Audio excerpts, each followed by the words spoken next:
Good evening on this last Friday of the month of October 2024. You're just in time for Newswatch and Hope TV, the station where you look and live. I'm Tess Njenga and our sign language interpreter is Boniface Mureithi.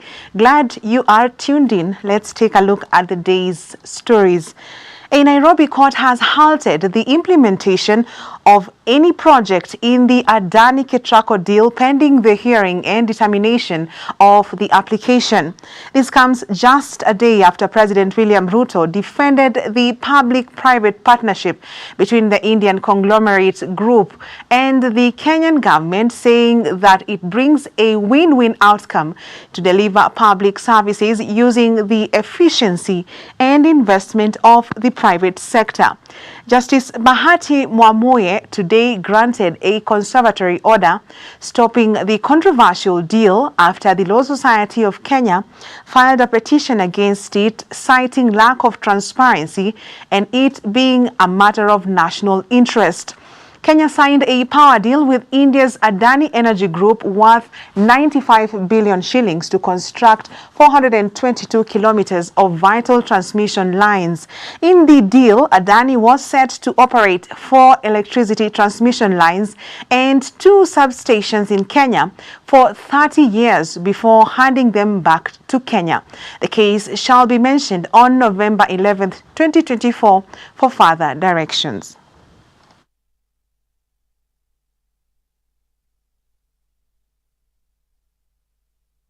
Now, the 3-judge bench consisting of Justices Eric Ogolla, Anthony Mrima, and Fred Mugambi,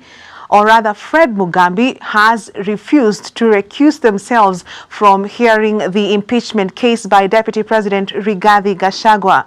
While delivering the ruling, Justice Ogolla granted 5 days to Gachagua's legal team, allowing them to file amendment applications of their initial petition. Meanwhile, Deputy President-elect Kithure Kindiki will have to wait longer to know his fate after the judges declined to set aside orders stopping his swearing in.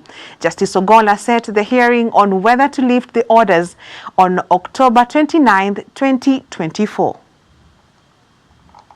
The applications for recusals are hereby disallowed.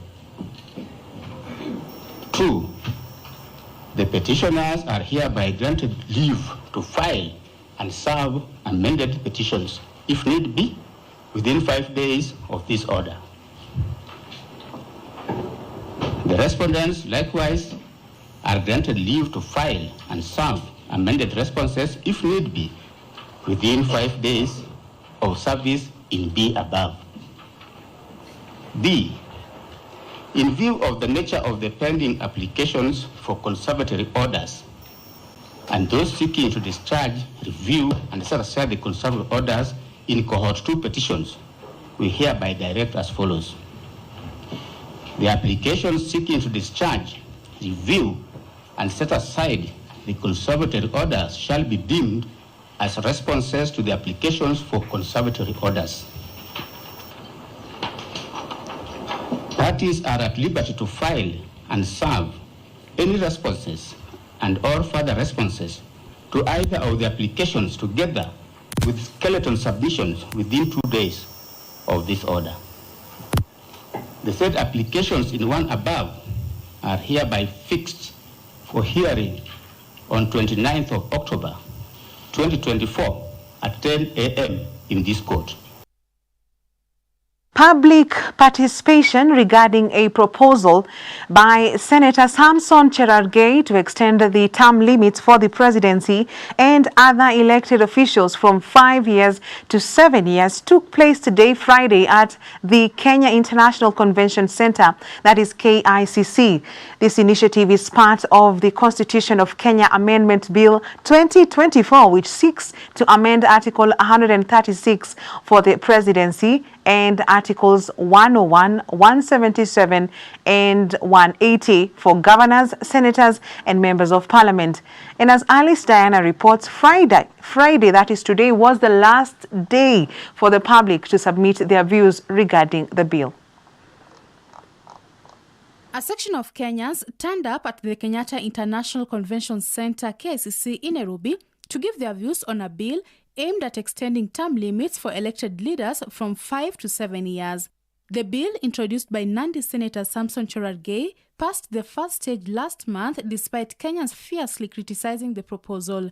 Senator Cherargei argues that a 7-year term would allow for more effective governance. While many Kenyans have opposed the bill, there were some who supported it, saying that extending the leader's term to 7 years would enable them to fulfill their promises. So kwa hivyo, kwa maoni yangu ningeona kwamba muda uongezwe, na kama utaongezwa basi ndio tuone kwamba hawa wajumbe watapata wapi tena hii excuse ya kusema kwamba muda ulikuwa mchache. Maana tumempa huu muda, wanalalamika muda ni mchache. Sasa wanataka ongeze muda mwingine. Basi tuwape huo muda ndio tukuje kuwauliza, je, ule muda ambao tuliwapa mboja hamjaweza kutekeleza hili na hili. So kwa hivyo upande wetu sisi tunaona ya kwamba wakipewa muda itakuwa swala mwafaka, tutaweza kuwauliza hili na hili hamjatekeleza. Kwa hivyo itakuwa sisi pia tuko unyo na wao tuweze kujua ni lipi ambao wamelitekeleza kwa ule muda ambao tumewapa na lipi ambao hawajaweza kulitekeleza. Clause 4 of the bill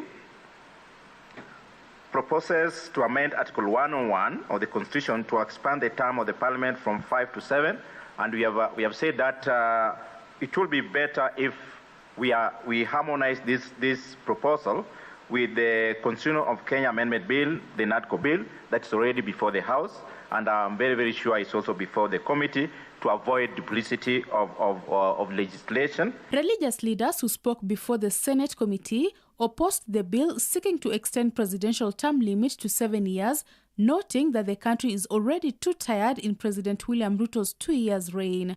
Through a statement, the Senate announced that its email system had crashed after receiving over 200,000 submissions on the proposal to extend the presidential term limit, as well as those of other elected leaders, to 7 years. The Senate, however, provided an alternative email address where Kenyans could submit their views on the amendment bill. The ruling United Democratic Alliance (UDA) has previously condemned the bill and warned it could threaten Kenya's democratic principles. Kenya's term limits were introduced before the 1992 elections and retained in the country's 2010 constitution, where elected leaders currently serve for 5 years before running for political office. The president and governors are restricted to governing only for 2 consecutive terms, while lawmakers, senators, and ward representatives have no term limits. The bill also proposes the creation of a prime minister's office that will be appointed by the president, similar to the proposal made in the National Committee on Reconciliation and the BBI report. However, Kiambu Senator Karungo Wadhangwa has opposed the bill and instead proposed to reduce the current 5-year term to 4 years. Friday, October 25, 2024 was the last day for the Senate to gather views from the public on Cherargei's bill. Alice Diana, Hope TV Newswatch. Appreciated Alice Diana for that report. Now, following recent cases of femicide in the country, the young women of the Agnes Kagure Foundation have expressed outrage, saying that it is a matter of national urgency that can no longer be met with silence and inaction. The foundation has expressed concern over the rising cases of gender-based violence targeting women and girls, noting that such violence should not be normalized. They are now calling upon legislators, law enforcement agencies, and the community at large to take action against the femicide conundrum and ensure justice and support for the victims. The recent murders of young women, young girls like Mercy Kwamboka from the University of Nairobi, Seth Nyakio from Zitak University, and many others is a reality of what the current country that we live in as young girls are facing. Since 2016, over 500 femicides have been reported, with only a small percentage resulting to conviction. Justice has to be served for young girls. In 2024 alone, we have witnessed several killings, several murders, young dreams shattered even before they are realized. This movement amplifies our plea to the government, to the organizations that are in charge, to the stakeholders that are in charge of gender-based violence. We call upon everyone in this country to hear the cry of young girls. We cannot continue to lose young dreams. We cannot continue to suffer as a generation. What will become of the next generation if we murder all the young girls? What about our dreams? What about our families? Who is going to console our mothers? As the law enforcers, I'd like you to please hasten each and every case that is brought to you. Because I feel like we speak out, we march, and the cases are prolonged or not like, they're not seen. I feel like we are not seen, we are not being heard, and I feel like that's a problem. Indeed, a cause for alarm that the country needs to address. Moving on, President William Ruto has yet again reiterated his efforts to unite Kenyans through his broad-based government approach. Speaking during the Tobongolore Turkana Festival, the head of state vowed to ensure that there is peaceful coexistence between the warring communities in the North Rift region. As Sami Adika reports, Ruto has vowed to invest on cultural practices as a means of establishing Turkana as a tourism attraction center. While gracing the 8th edition of the Tobongolore Festival in Lodwar Town, Turkana County, President William Ruto termed his efforts of establishing a broad-based government as the only solution to problems bedeviling the nation. Tumesema hatutaki siasa ya ukabila, hatutaki siasa ya migawanyiko, hatutaki siasa ya ubaguzi. Tunataka tuungane kama watu wa taifa moja, taifa letu la Kenya. Na nimesema kwa vyovyote, mbele na nyuma, kulia na kushoto. President Ruto also highlighted on his efforts to establish the Kenya Home of Human Origins Museum and Science Park that will see Turkana County reap big from tourism. Na niliwaeleza ya kwamba mwaka uliopita ya kwamba nitatengeneza jopo maalum ambayo itashughulika na jambo hili. Na March mwaka huu 2004, I appointed a presidential task force to work on this aspect to make sure that we harness the great potential of the home of humanity here in Turkana County and make sure that we establish a science park for research, for innovation, and for tourism here in Turkana County. As Turkana County continued transforming following the establishment of devolution in 2013, the head of state further noted that power supply, giving a charter to Turkana University College, and equipping Lake Turkana will continue being his priorities as promised during the 2022 general elections. Nataka niwatangazie ya kwamba hiyo mpango tumekamilisha na sasa kandarasi tumetoa na sasa tutaanza kujenga transmission line kuunganisha hii Lodwar yenu. Tayari tumeweka pesa milioni 900 ya kujenga hiyo line ya kuja mpaka hapa Lodwar. His sentiments were echoed by Tourism and Wildlife Cabinet Secretary Rebecca Miano, who also vowed to ensure KWS does not interfere with fishing activities at Lake Turkana. Tunataka kukuhakikishia kwamba wizara yangu na wale wote wanahusika na utalii tumejadiliana na tumeamua kufanya kazi kabisa. The East African Community Cabinet Secretary Beatrice Askul also called on the head of state to continue giving women from the arid and semi-arid regions opportunities in his government to empower future generations. Wamama pia wengi wamehitimu, ninasema tu wasichana wa kike wengi wamehitimu. Katika mambo haya Mheshimiwa Rais, wacha tuseme ulete kijana, ulete msichana, ulete mama, ulete mzee kwa mambo haya, kwa sababu kura ya kina mama kauntini 56%. Kweli ama si kweli? Na hawa pia wanahitaji kukua karibu na wewe. As the Tobongolore Festival is expected to come to an end on the 27th of October, it is now the hope of many within the region that they will continue enjoying the rich cultural heritage of the communities in Turkana County, while promoting peace along the neighboring South Sudan, Uganda and Ethiopia countries. Reporting for Hope TV Newswatch, I'm Sami Adika.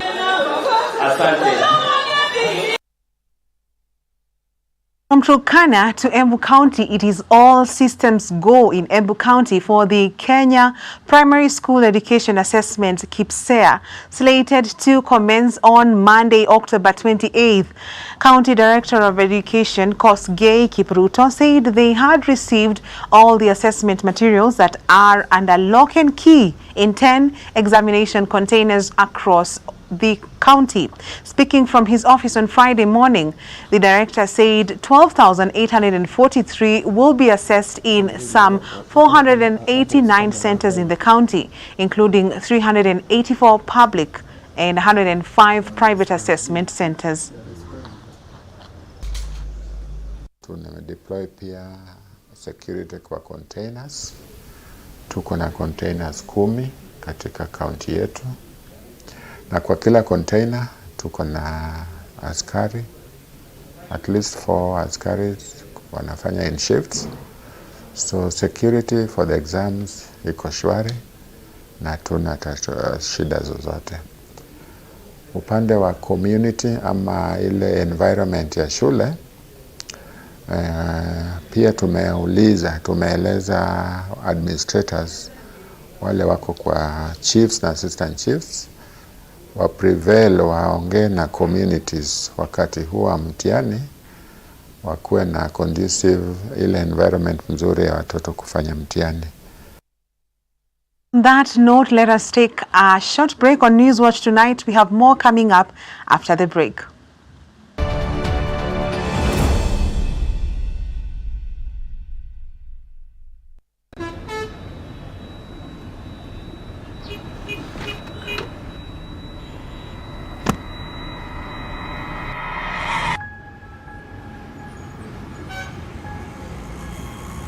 Rafiki soul is a promise of a hand that reaches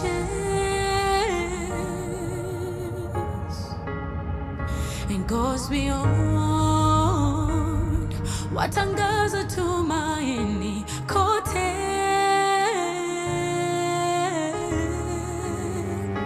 I'm forever grateful. Ninashukuru ukarimu, ukarimu. I'm forever grateful. Ninashukuru ukarimu, ukarimu.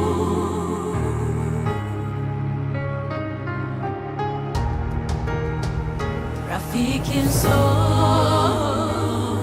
is a promise of a hand that reaches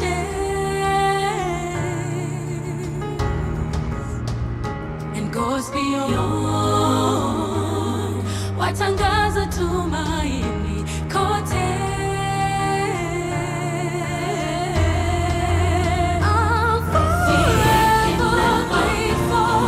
Ninashukuru ukarimu, ukarimu. I'm forever grateful. Ninashukuru ukarimu, ukarimu. Rafiki msoul.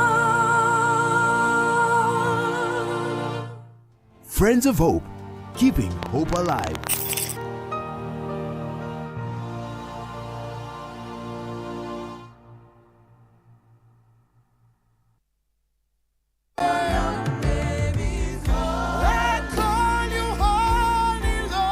Join Jude's blessing this Sunday for a live moment of worship.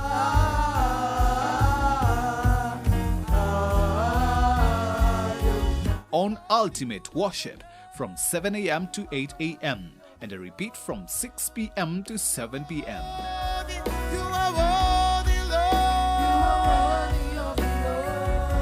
Hope TV, look and lead.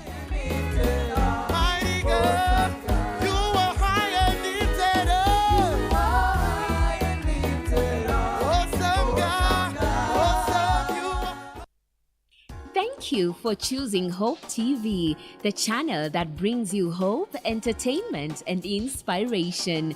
We value you and would like to serve you better. Talk to us by scanning this QR code on your screen or go to our social media page at Hope TV Kenya and click on the survey link by the name Hope TV Survey. It will just take a few minutes but means the world to us. We value your feedback.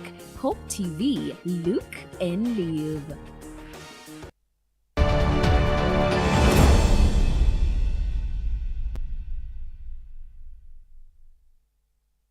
Welcome back. The Narok County government utilized 5.2 million shillings in the last financial year to enroll 500 border riders in driving school to decrease accidents in the area.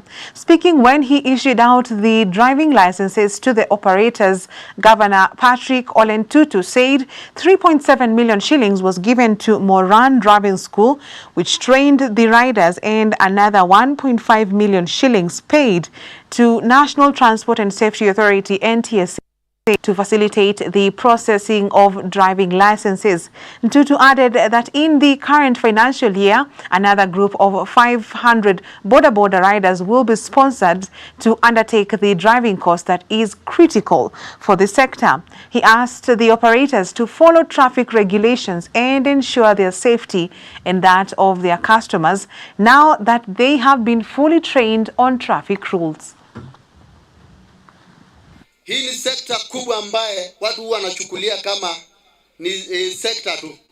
But sisi tunajijua kama wanabodaboda, ile kazi tunafanya ni kazi ya kulea familia yetu, ni kazi ya kulinda mali zetu, bali sisi sio wakora.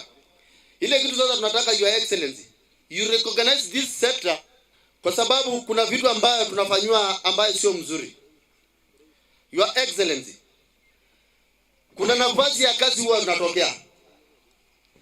Wanabodaboda hawapeangi kipaumbele. Sisi hapa tuko na mapastors, tuko na madaktari, tuko na walimu, tuko na watu ambao wamesomea tabaka mbalimbali. Lakini ile kazi zinatokeanga, pia hata sisi wanabodaboda tunaomba hata sisi tupewe nafasi ya watu wawili ama watatu. Sasa hapa Narok, watu wangapi ambao wameregister kwa kaunti yetu kwa jumla?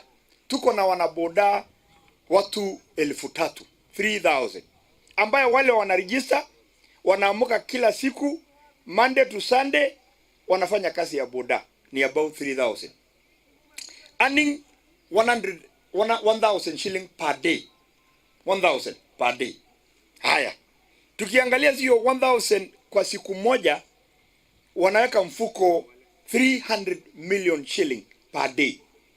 Alafu monthly wana earn 90 million monthly.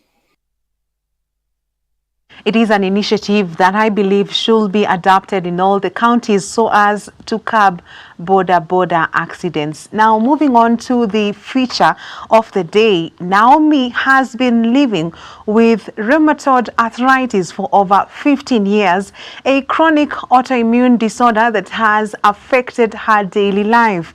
Throughout the years, Naomi has explored various treatment options to ease her symptoms, including medications and physical therapy.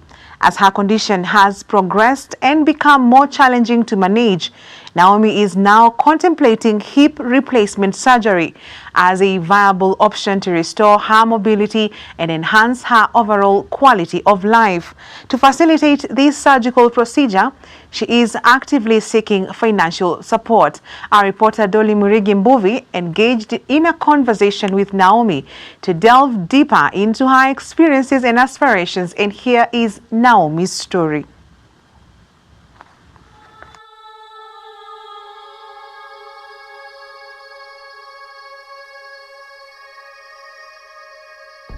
You know, rheumatoid is in the blood. According to the way the science, it's in the blood. So most probably, I was born with it. In a world where every day is a battle against pain and uncertainty, one woman's journey stands out. Meet Naomi, a resilient soul who has been living with rheumatoid arthritis for over 15 years. Raised in a loving family of 5, Naomi's childhood was filled with laughter and dreams. But as she transitioned to college at the age of 19, everything changed. I came to Nairobi for college, to pursue college education. So reaching 19 years, that's when I started experiencing pain in my joint, especially the knee joint, this right knee. It was so painful that at times waking up was a problem. And in classes at times, I used to experience pain, inflammation, you feel like hotness in that joint. Yeah, discomfort, great discomfort, such that after like 2 to 3 weeks, I decided to go and see a doctor who was in the college. So he used to give me painkillers. I used to have a little bit of temperature, sometimes I shiver. So when I took the painkillers, I used to feel better. I can stay for like a month without pain, 2 months, 3 months, then it starts all over again. It was during those formative years that the symptoms persisted, a condition that would alter the course of her life forever. Post college, so I traveled from Nairobi to Mombasa. When I reached Mombasa, that day after refreshing, I decided to rest. After resting, reaching in the evening, I tried to wake up, I couldn't. I tried to move my legs, I couldn't even be able to do it, even my hands. So I called my mom, I explained to her. She had to help me sitting, standing, going to the toilet, getting in the bathroom. Yeah. Then after like 2 days, she bought for me painkillers. After like a week, I was back on my feet again.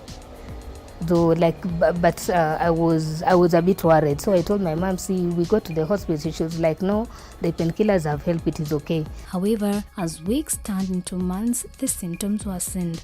After several visits to various healthcare providers, Naomi received a diagnosis that will define her journey forever: rheumatoid arthritis. After a while of taking the painkillers, the doctor decided that I should do tests to see what the problem is. So yeah, I went for blood tests, and when the results came, he called me and he told me the rheumatoid factor is positive in my body. So by then I couldn't understand what it was. So he just told me it affects the joints. But then my mom was a nurse. I called her and I explained to her. It's like she knew what the problem was, because when the semester or something, when we close and go back in Mombasa, she used to give me hot compresses, using a towel. We dip it in warm water and then she presses on the joints, and after that she applies ointment for relief of pain. Over the next 15 years, Naomi navigated the complexities of living with the condition. The autoimmune disorder caused inflammation in her joints, leading to chronic pain and mobility issues. She has, however, had a fast right hip and knee joint replacement. I did the knee replacement. That was 2007. Yeah.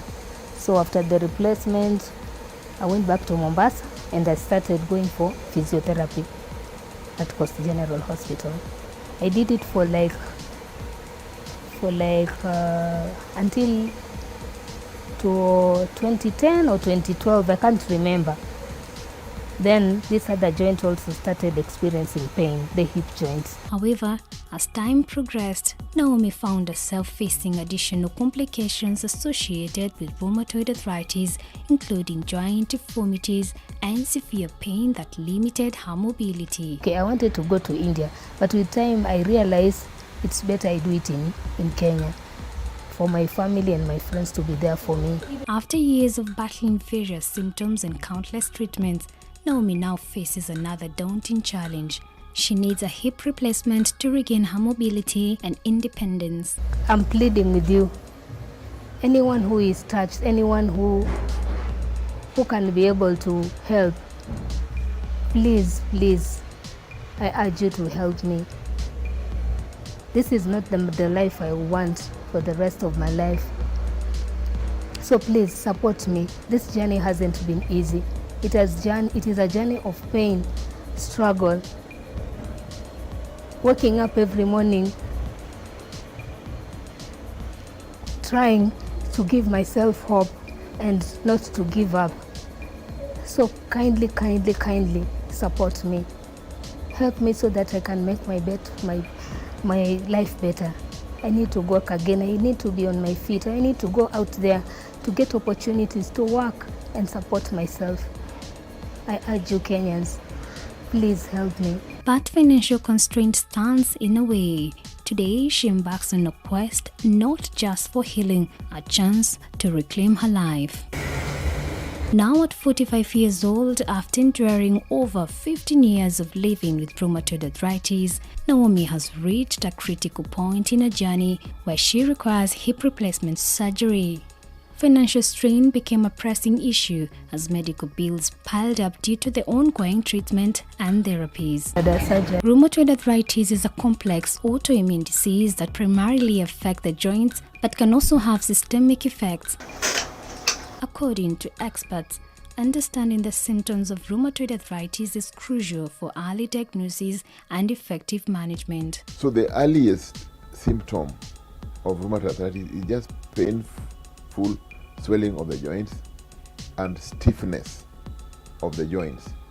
It mainly affects the small joints of the hands and the feet initially, and any other joint can be affected. The unique thing with the rheumatoid arthritis is that it is symmetrical, meaning that if it affects the right hand, it will also affect the left hand. If it affects the right wrist, it will affect the left wrist. If it affects the right knee, it will affect the left knee. And if it affects the feet, similarly do the same. But it is not confined to the joints, the joints alone. It can also affect the neck and cause a problem we call atlanto-occipital subluxation, which makes the neck weak and can easily dislocate, especially when you are being intubated for purposes of surgery or other reasons.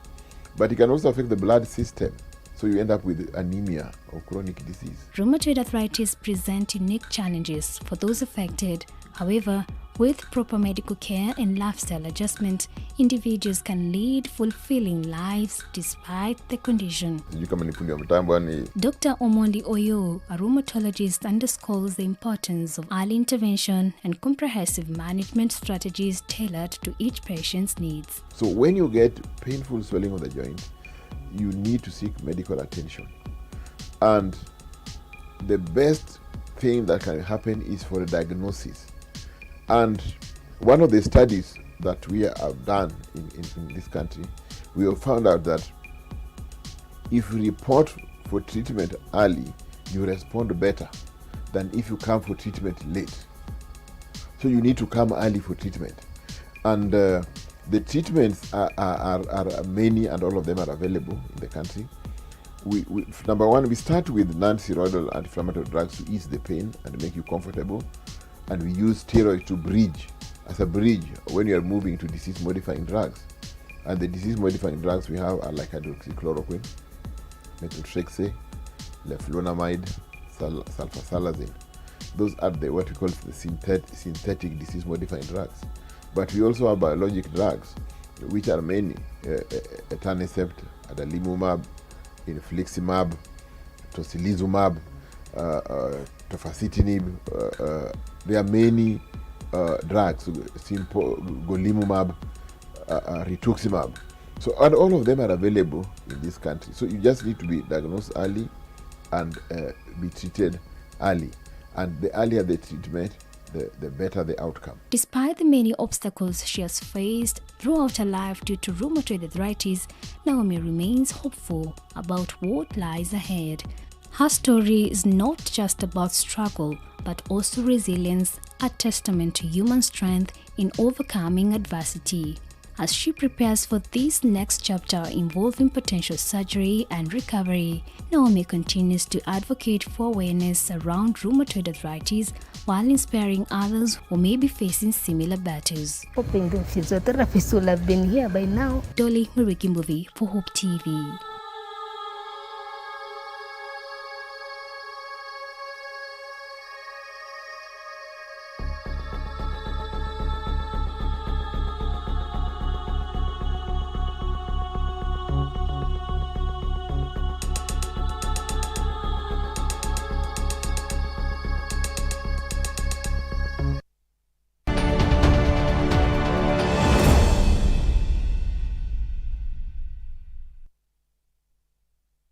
In business, the Estate Agents Registration Board has today unveiled their new member management system and the 2024 to 2028 strategic plan. The system aims to streamline operations and ensure that all registered estate agents meet the high professional standards expected of them. The event that took place in Nairobi also saw the unveiling of the EARB's 2024 to 2028 strategic plan, a blueprint designed to align the board's goals with the evolving needs of Kenya's real estate market. The strategic plan focuses on bolstering regulatory frameworks, enhancing the capacity of estate agents, and promoting sustainable practices in the sector. With this new system and strategic roadmap, the EARB is poised to lead the way in shaping a more robust and transparent real estate sector. We are looking at compliance, ensure that the estate agency laws are followed, and enhance enforcement, training and development, feasibility, and institutional strength. We have achieved membership growth from a low, I think, of about 500, thereabouts to about 3,000 estate agents who are registered. We have launched today we are launching today the member management system, which for us is a key milestone. Public outreach, the board has held several programs like the annual conferences, which we hold every year. We had the first one and the second one. We are looking at partnerships and collaborations, developing and fostering stronger relationships with the Ministry of Lands, Public Works, Housing and Urban Development, under which the board falls, as well as other stakeholders like ISK, who are one of our biggest supporters and partner.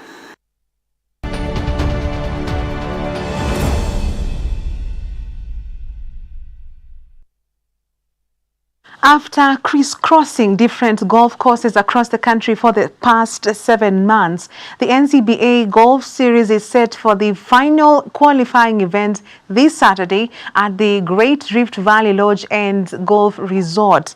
6 more golfers are expected to book their slots at the Par 71 18-hole course for the highly coveted 2024 NCBA Golf Series Grand Finale set for next month at the Njenga Golf Club, where over 100 players have already qualified, including 9 from across the region. Just like in the other legs, the last qualifying leg of the series will see the top male and female finishers in Divisions 1 and 2 and the overall winner in Division 3, together with the overall junior winner, reserve their spots for the finale at Njenga on the 29th of November 2024.